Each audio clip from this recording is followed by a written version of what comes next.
네, 저는 서울대학교에서 그 세포생물학하고 분자생물학이라는 거를 강의하고 있고요. 연구는 뭐를 하냐면 이 생명체를 다루는데 주로 이제 그 실험동물, 그 생쥐라는 실험동물 모델로 해서 유전자 조작을 해서 어떻게 정상세포가 암세포가 되는지 그 과정을 밝히는 일을 하고 있습니다. 그래서 사람 세포도 많이 다루고요. 그렇게 하는데 그 오늘 말씀드릴 주제는 이 DNA 끝에 있는 텔로미어라는 건데요. 이 텔로미어가 제가 어떻게 정상세포가 암세포가 되는지를 공부하다가 만나게 된 굉장히 재미있는 주제인데 그 노화, 그러니까 늙는다는 것하고도 아주 직결되어 있습니다. 그리고 2008년 노벨상의 주인공이기도 하고요. 그래서 그 주제를 노화하고 텔로미어로 잡았는데 맨 끝에는 여러분들 그 실제 생활에서 어쩌면은 도움이 될지도 모르고 소위 요새 전 세계적으로 가장 그 앞에 맨 프론티어에 있는 그 맞춤형 항암 치료, 정밀 의료에 대한 얘기를 좀 드리려고 해요.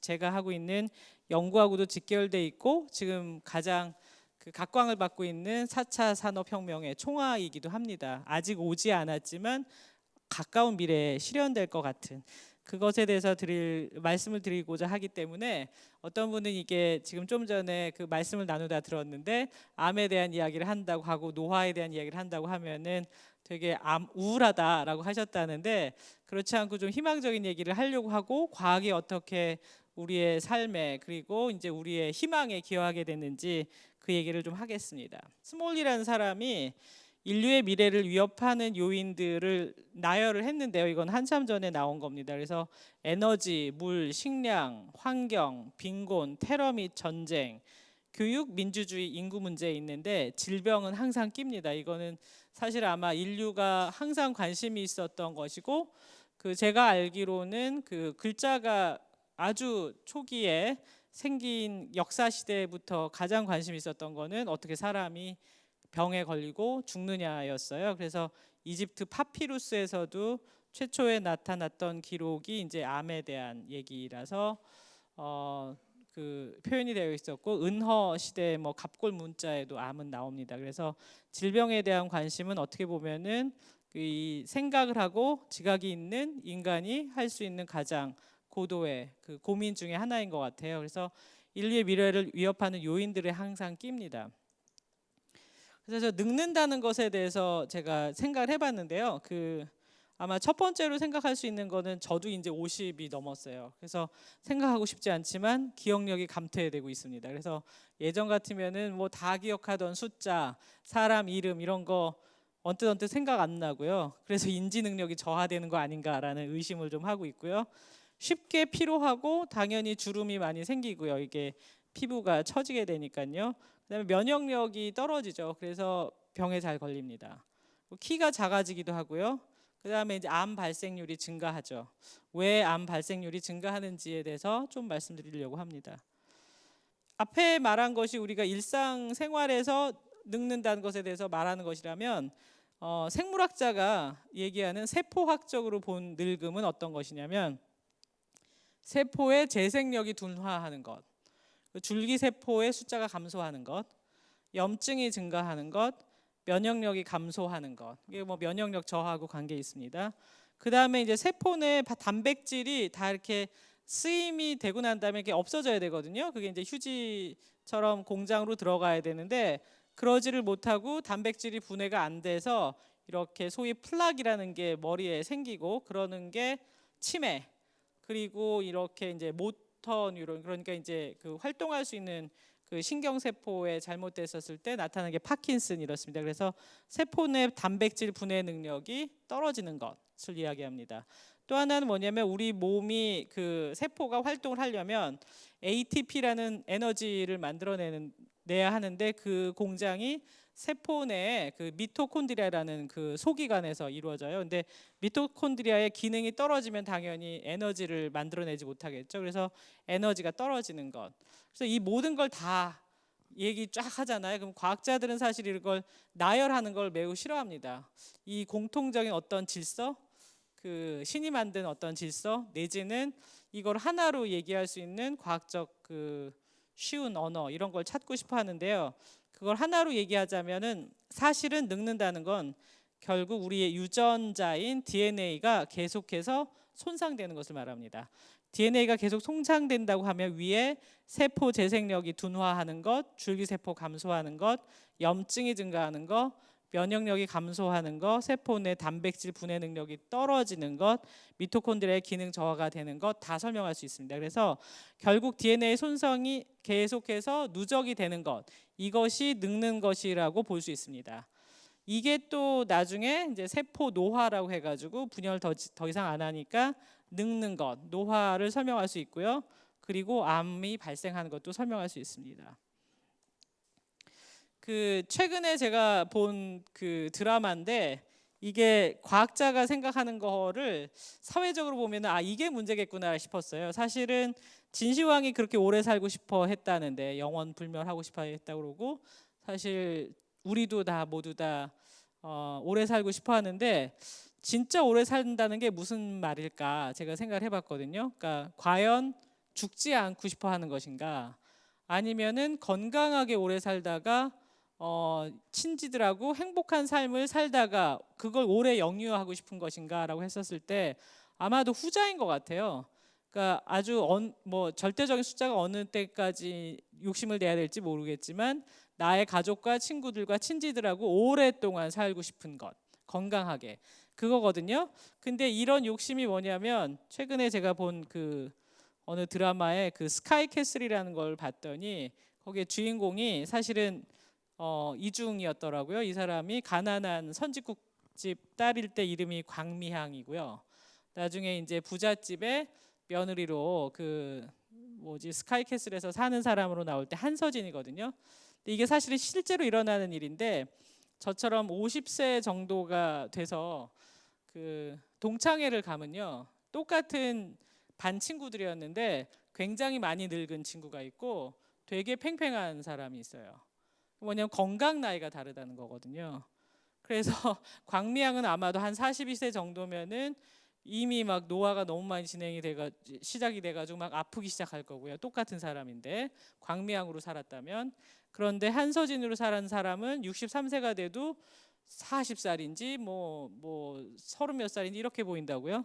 이게 이제 경제적인 거하고 관계가 있어서 노화의 속도는 지금 사실은 경제력이 좋은 사람들이 늦추고 있어요 이미. 그러니까 이게 사실은 이제 사회적으로는 이 문제를 어떻게 해결할 것인가가 굉장히 큰 관심인 것 같아요. 그래서 세포생물학자의 관심도 있지만 세포생물학자가 보는 사회에서는 아마 이게 굉장히 중요한 이슈인 것 같아서 경제적인 거, 사회적인 이슈하고 노화는 직결되어 있습니다. 지난주인가 지금 뉴스에서 보니까 우리나라가 이제 이미 초고령 사회에 진입을 한다고. 그게 아마 기준이 60세 이상이 뭐 인구의 40%가 넘으면 진짜 초고령 사회라고 하는데 그렇게 되고 있는 거죠. 그래서 태어나는 아이의 숫자는 적고 사람들은 오래 살고 그래서 초고령 사회인데 이게 이제 사회적인 문제이기도 하지만 그렇다고 그래가지고 우리가 이걸 어떻게 해결할 것인가라고 봤었을 때는 건강하게 오래 복지를 누리면서 살 수 있어야 되니까 다 연결되어 있는 이슈라는 것을 제가 알게 됐었습니다. 뭐 이게 이제 사회적인 이야기였다면 약간 조금 더 이게 그래도 제가 과학자라서 과학적인 얘기를 하자면 노화하고 연결되어 있다고 알려진 도대체 세포 내 고분자가 무엇이냐 이게 이제 그 화합물이거든요. 그 세포는 다 화합물로 이루어져 있습니다. 그러니까 물리화학적인 법칙에 지배를 받는 게 세포예요, 사실은. 그렇고 또 세포 내 법칙이 또 있는 거죠. 이제까지 우리가 알지 못했던 그러니까 물질 세계에서만 국한되는 게 아니라 생명의 단위, 세포에서 일어나는 일들이 있는데 어쨌든 그 과학자들은 그 케미컬, 화합물을 알고 싶어 하니까 생명 고분자가 뭐가 있나라고 보면은 소위 활성산소라는 것. 그러니까 세포가 대사를 하고 활동을 하면 많이 할수록 그 reactive oxygen species,인데요. 영어로는 활성산소라는 게 되게 많이 나와요. 얘가 DNA 손상시키거든요. 그래서 활성산소가 많이 나오는 게 노화하고 연결돼 있고요. 아까 말씀드리는 그 ATP라는 에너지를 만들어내는 공장 미토콘드리아가 기능을 못하는 것.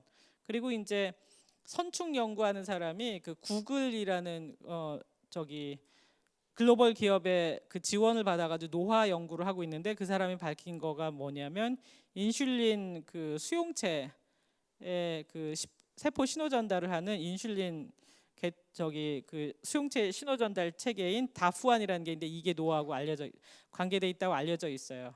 근데 이제 이 얘기는 오늘은 좀 안 할 거고 텔로미어 얘기를 하려고 합니다. 텔로미어라는 거는 DNA 끝인데, 텔로미어가 짧아지는 거는 노화, 늙는 것하고는 아주 직결되어 있습니다. 이게 텔로미어가 유전자라고 말씀드렸잖아요. 그럼 유전자가 노화하고 연결이 돼야 되잖아요. 그 근거들이 사실은 있는데 워너 유전병이라는 게 있어요. 그래서 이게 보시면 저기 사진에 저희 같은 사람입니다. 일본 여성인데요. 왼쪽이 14세일 때예요. 뭐 정상이죠. 14세 여성이 저렇게 보이는 거. 근데 오른쪽이 48세일 때예요.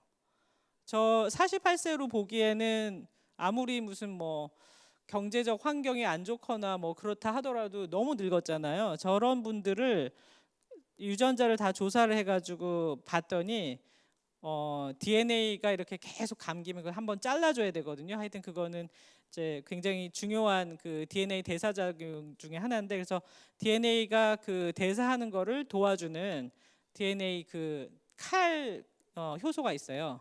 그게 워너입니다. 이게 돌연변이가 됐더니, 그러니까 DNA가 잘못해서 계속해서 돌연변이가 되면은 저렇게 조로하는 워너병에 걸린다는 거죠. 근데 이런 분들이 이 조로만 있는 게 아니라 암 발생률이 되게 높아요.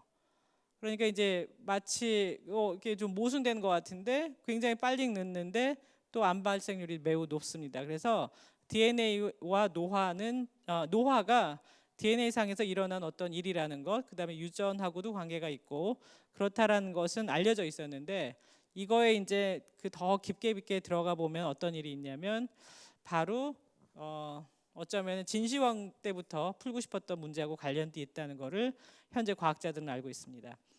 뭐냐면 이제 그 도대체 우리의 수명은 어떻게 결정되는가? 세포가 생명의 단위라는데, 생명의 단위인 세포에서 어떤 일이 일어나기 때문에 수명이 결정되는가, 뭐 이런 걸 연구를 하는 사람들이 있었는데, 61년 정도에 그 미국의 헤이플릭이라는 사람이 어떻게 했냐면 피부 세포를 이렇게 꺼내다가 영양 배지에다가 놓고 키워봤어요. 바깥에서 시험관에서. 그랬더니 한 50번 정도, 60번 정도 세포가 분열한 다음에 더 이상 분열을 안 하는 거예요. 죽는 게 아니라 그냥 쫙 뻗어 있어요. 늙는 거죠. 그래가지고 그걸 노화 단계라고 세네센스라고 얘기를 했는데, 그 노화의 단계에 이르는 게 한 사람의 세포에서만 그런 게 아니라 거의 대부분의 거의가 아니라 모든 사람의 피부 세포에서 그랬던 거죠. 그래서 세포가 얼마나 분열할 수 있는지는 정해져 있다라고 얘기를 했는데, 이게 이제 헤이플릭이 발견한 거니까 자기 이름을 따서 헤이플릭 리밋, 뭐 헤이플릭 한계라고 지었어요.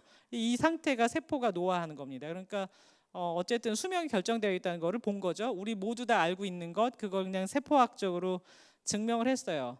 그럼 여기서 끝나는 게 아니라 과학자들은 도대체 이게 왜 그러지라고 생각을 하게 되는데, 왜 그러지라고 생각하기 전에 그 유명한 찰스 다윈의 얘기를 좀 제가 해보려고 하는데, 도대체 왜 죽음이라는 게 필요할까? 그 왜 도깨비처럼 그렇게 뭐 900년씩 안 살고 왜 죽음이라는 게 필요할까라고 생각을 해봤는데, 어쩌면 다윈의 이 말이 가장 맞을 것 같아요. 그러니까 이 말씀드렸듯이 세포가 계속해서 대사를 한다는 거는 활성산소도 나오고 뭐 텔로미어도 손상되고 이럽니다. 그래서 돌연변이가 계속 축적되거든요. 그리고 이제 그러다 보니까 사실은 환경 변화에 적응을 잘 못해요. 그러니까 실제로는 그 번식을 통해서 자손을 낳는 것이 그 종족의 유지에 훨씬 더 유리하지, 하나의 개체가 평생 살고 뭐 영원히 사는 것은 환경 적응적으로 맞지 않습니다. 그러니까 세포의 수명이 결정되도록, 그러니까 수명이 정해져 있는 것, 우리의 수명이 정해져 있는 것, 이런 거는 어쩌면 전체 크게 놓고 봤었을 때는 자연의 섭리라고 그냥 얘기를 하지만, 과학적으로 봤었을 때는 진화론의 가장 기본이 되는 거죠. 이 종족이 계속해서 살아남기 위한. 그래서 환경에 가장 적응할 수 있는 방법은 잘못된 것, 그 건강하지 않은 것이 죽어나가는 거예요. 그래서 그 개체의 생존과 사회가 지속하기 위해서 이런 식으로 적응이 됐다, 생명체가 만들어졌다라고 생각해도 될 것 같습니다. 그래서 이제 갑자기 뛰어넘는 것 같지만 어쨌든 간에 아까 헤이플릭이라는 사람이 얘기한 헤이플릭 한계, 세포가 노화하는 가장 기본이 되는 거, 왜 그런지를 이제 보겠습니다. 왜 그러냐면 사실은 저렇게 복잡하게 말씀드리려고 하는데 이게 그 여러분들은 이해가 안 가도록 제가 그려서 죄송한데 이게 DNA가 복제하는 방법이에요. DNA는 우리의 유전 정보입니다. 그리고 우리가 자손한테 계속해서 DNA를 전달한다는 것, 아니면 우리가 키가 크고 그 다음에 뭐 그 머리카락이 자라고 장세포가 계속해서 분열한다는 건 세포 분열을 해야 되는데 똑같은 DNA가 복제가 된 다음에 두 개로 나뉘어지는 거거든요. 그러니까 이제 딸 세포가 두 개 만들어지는 거예요. 하나의 세포에서. 그래서 똑같은 DNA가 복제가 돼야 되는데 이 복제하는 방법 때문에 세포가 노화하는 겁니다. 왜냐하면 복제를 할 때 사실은 이제 이 기구가 보면 이 방향이 있어가지고 DNA에 그 먼저 가는 리딩 가닥이라는 것과 그 다음에 지연 가닥이라는 게 이게 다른 방식으로 분열합니다. 그러다 보니까 우리의 사람 세포, 특히 이제 뭐 진핵 생물은 모두 다 이렇게 DNA가 선형이에요. 동그랗지가 않고. 그러니까 그 분자적으로 봤었을 때 이 복제 방법 때문에 맨 끝이 그 복제가 안 되게 돼 있어요. 그래서 짧아집니다. 세포가 분열하면 분열할수록 맨 끝이 없어지니까 짧아져요. 그러면은 유전자가 이게 다 유전 그 뭐 단백질을 코딩하는 애여야 되는데 얘가 짧아져 버리면 안 되니까 어떤 일이 일어나냐면은 맨 끝에는 단백질이 되지 않는 어떤 그 반복 서열들이 있는 거예요. 그래가지고 걔네가 그 짧아지고 있다가 더 이상 짧아지면 안 될 때 신호를 보내서 세포가 더 이상 분열하지 못하도록 하는 거죠.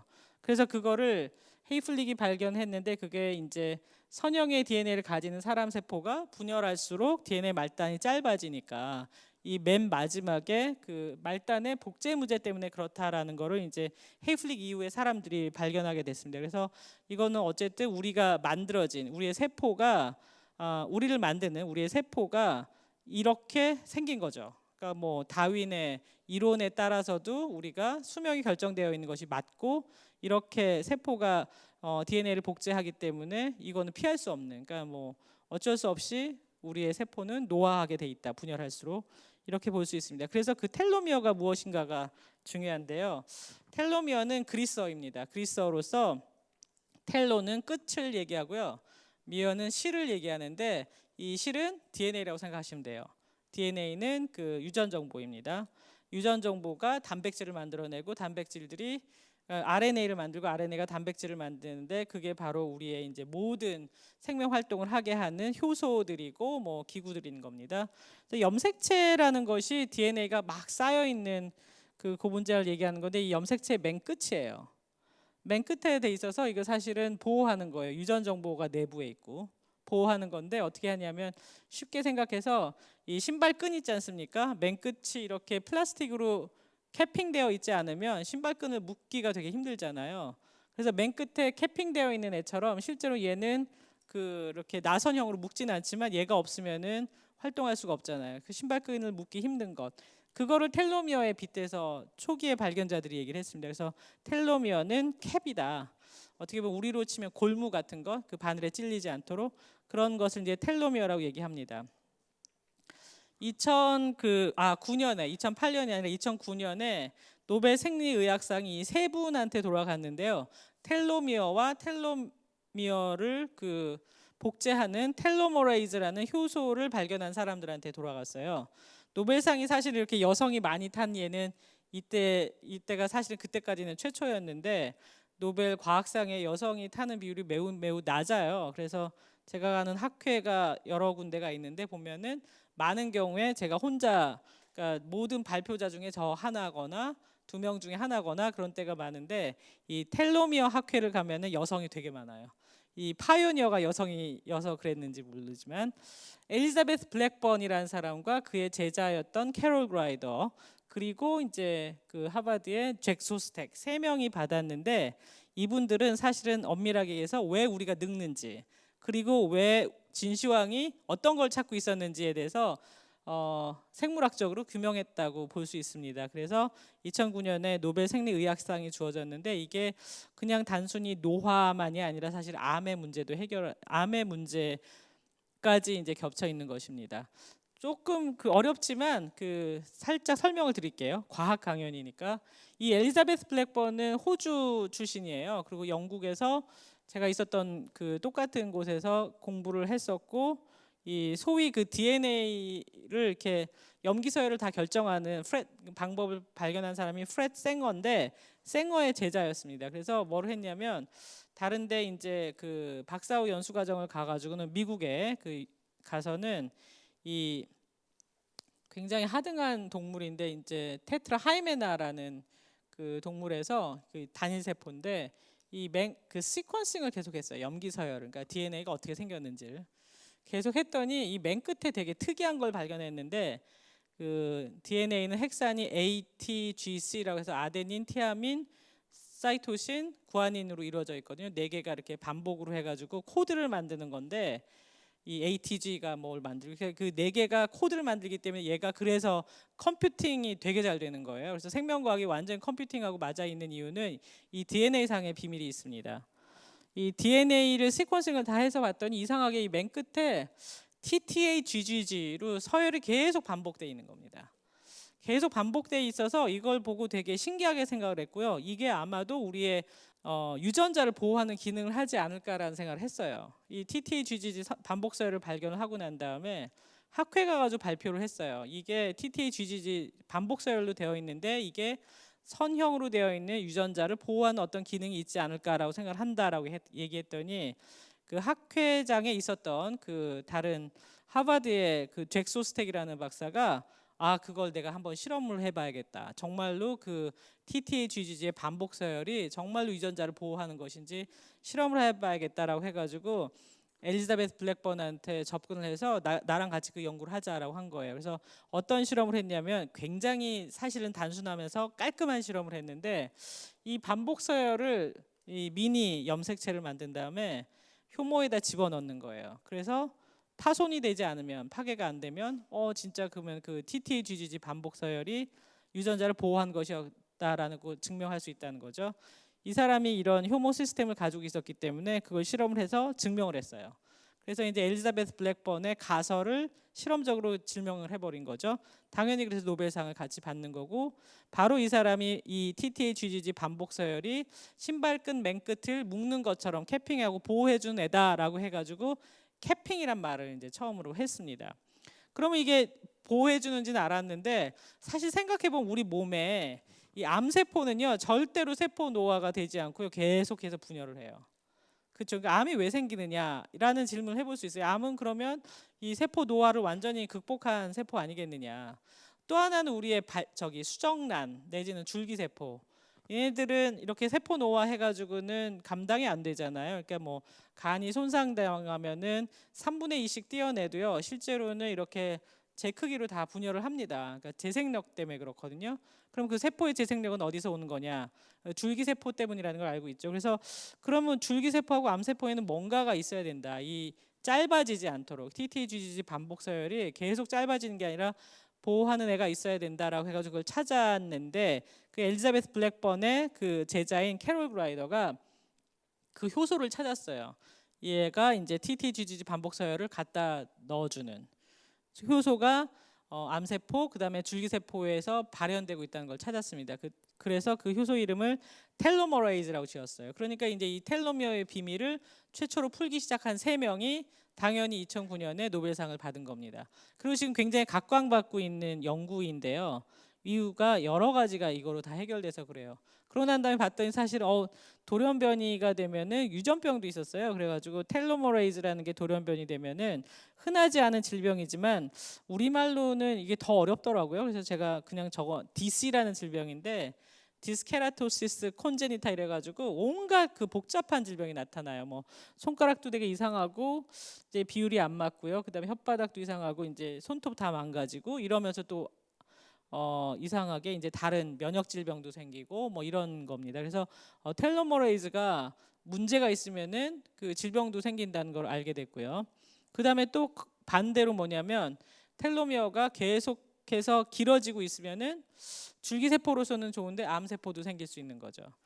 어쨌든 그래서 이 캐핑의 문제가 되게 중요해졌는데 이 3명은 노벨상을 받았지만 그거보다 훨씬 더 많은 분자 메커니즘을 발견한 분인데 이분도 여성입니다. 티티아 들랑이라는 네덜란드 출신이고 지금 현재 미국의 로커펠러 대학에 계신 분인데 이분이 텔로미어 끝이 이렇게 빵 동그랗게 쌓여서 텔로미어 고리를 형성하기 때문에 얘가 보호가 되고 있다라는 거를 이제 발표를 했습니다. 그래서 텔로미어 캐핑 메커니즘도 이제 밝혀졌는데 그래서 텔로미어가 짧아진 세포가 바로 노화 세포다라는 거를 이제 우리가 얘기할 수 있습니다.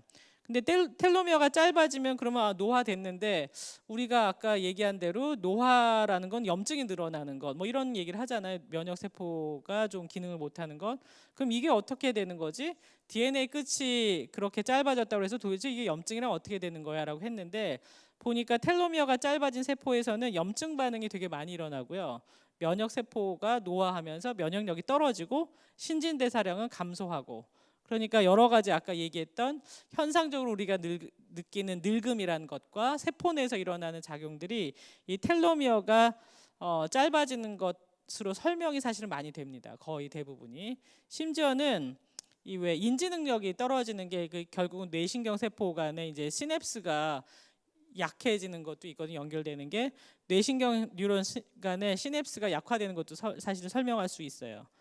그래서 이 모든 게 다시 말씀드리자면 텔로미어도 DNA고요. 그래서 DNA 손상 반응이라고 볼 수 있습니다. 그러니까 늙는다는 건 DNA가 손상되는 거고 그것으로 일어나는 세포 내 반응입니다. 그래서 에러가 발생하면은 DNA가 수선이 돼야 되는데 고쳐져야 되는데 고쳐지지 않는 것, 이게 늙는 것, 그다음에 텔로미어가 짧아진 것의 결과라고 볼 수 있습니다.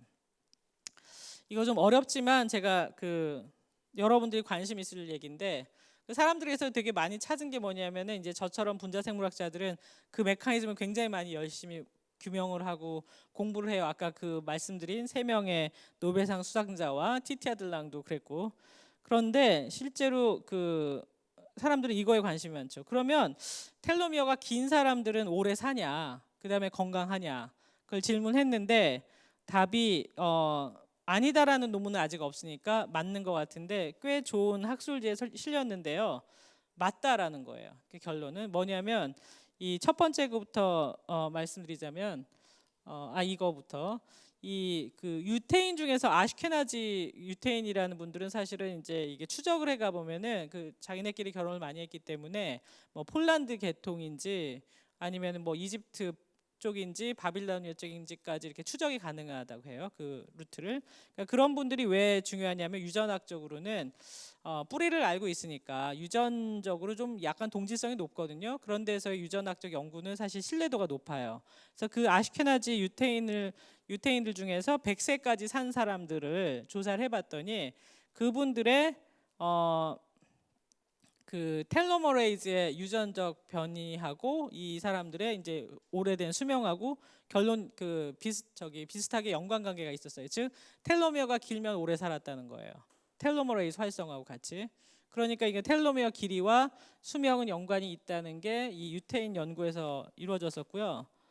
또 하나는 뭐냐면은 건강도인데 이 100세 노인들의 자손들을 연구를 해봤더니 건강한 상태에서 뭐 85세 넘은 사람들의 자손들의 텔로미어가 그렇지 못한 사람, 그러니까 건강하지 않은 사람들의 자손들보다 길었다는 거예요. 그러니까 가계가 있다는 거죠. 보면은 흔히 우리 예전에 할머니들도 얘기하셨는데 장수 가계라고 하나요?